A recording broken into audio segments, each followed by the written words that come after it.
హైదరాబాద్ గణేష్ శోభాయాత్రలో కేంద్ర హోంమంత్రి అమిత్ షా పాల్గొననున్నారు. భాగ్యనగర్ గణేష్ ఉత్సవ సమితి ఆహ్వానం మేరకు ఆయన నిర్ణయం తీసుకున్నారు. చార్మినార్ వద్ద శోభాయాత్రలో పాల్గొంటారని తెలుస్తోంది.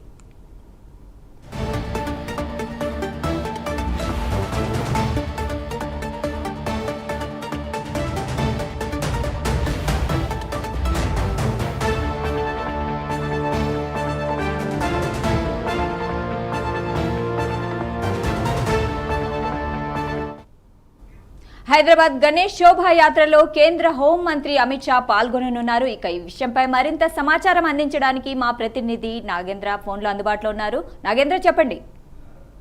Thank you Saida.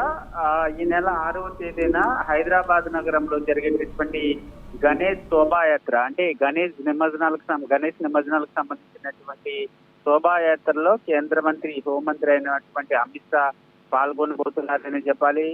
దానిలో భాగంగానే ఇప్పటికే హైదరాబాద్ కు సంబంధించినటువంటి గణేష్ శోభాయాత్ర ఉత్సవ కమిటీ సభ్యులు ఇప్పటికే అమిత్ షాని ఆహ్వానించడం జరిగింది. దానిలో భాగంగానే ఆయన హైదరాబాద్ లో శోభాయాత్ర పాల్గొనేందుకు ఆయన గ్రీన్ సిగ్నల్ ఇచ్చినట్లు తెలుస్తుంది. ముఖ్యంగా ఆ శోభాయాత్రలో పాల్గొనడంతో పాటు అదే రోజు ఖైరతాబాద్ మహాగణపతిని కూడా దర్శించుకునేటటువంటి అవకాశం కనిపిస్తుంది. దీంతో పాటు మరొక వైపు ఈ శోభాయాత్ర కంప్లీట్ అయిన తర్వాత శోభాయాత్రలో అమిత్ షా పాల్గొన్న తర్వాత బీజేపీకి సంబంధించినటువంటి రాష్ట్ర నాయకత్వంతో భేటీ అయ్యేటటువంటి అవకాశం కూడా కనిపిస్తుంది. ఎందుకంటే కొంత తెలంగాణ రాష్ట్రంలో తాజా రాజకీయ అంశాలపైన ఆయన రాష్ట్ర నాయకత్వంతో చర్చించేటటువంటి అవకాశం కనిపిస్తుంది. ఎందుకంటే దాంట్లో ప్రధానంగా కాళేశ్వరం సంబంధించినటువంటి అంశం పైన రాష్ట్ర ప్రభుత్వం సిబిఐకి అప్పగించినటువంటి నేపథ్యంలో దాంతో బీజేపీ స్టాండ్ ఏ విధంగా ఉండాలి, దాంతో పాటు మరొక వైపు తెలంగాణ రాష్ట్రంలో త్వరలో జరగబోయేటటువంటి స్థానిక సంస్థల ఎన్నికలకు సంబంధించినటువంటి అంశం కానీ,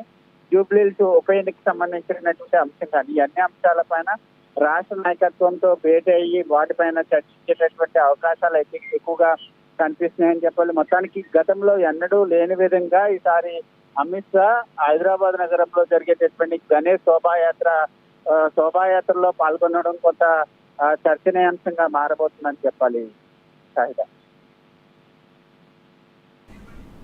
థ్యాంక్ యూ నాగేంద్ర.